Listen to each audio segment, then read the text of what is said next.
କଟକରେ ନିର୍ବାଚନ ତାତି ଜୋର ଧରିଛି। ଏଭଳି ସମୟରେ ବାରବାଟୀ କଟକ ବିଜେପି ବିଧାୟକ ପ୍ରାର୍ଥୀ ଡାକ୍ତର ପୂର୍ଣ୍ଣଚନ୍ଦ୍ର ମହାପାତ୍ର ଘର ଘର ବୁଲି ପଦ୍ମଫୁଲ ବାଣ୍ଟି ନିଆରା ଢଙ୍ଗରେ ପ୍ରଚାର କରୁଛନ୍ତି।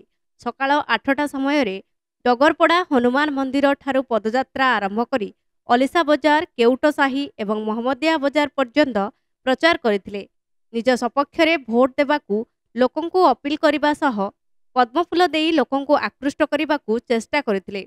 ଶତାଧିକ ଦଳୀୟ କର୍ମୀଙ୍କୁ ସାଙ୍ଗରେ ନେଇ ପଦଯାତ୍ରାରେ ବାହାରିଥିଲେ ଡାକ୍ତର ପୂର୍ଣ୍ଣ ମହାପାତ୍ର। ଏହି ଅବସରରେ ତାଙ୍କ ପ୍ରତି ସାଧାରଣ ଲୋକଙ୍କ ବିପୁଳ ସମର୍ଥନ ରହିଥିବା ଦେଖିବାକୁ ମିଳିଥିଲା। କଟକରୁ ସୁଶାନ୍ତ ଜେନାଙ୍କ ରିପୋର୍ଟ, NTV।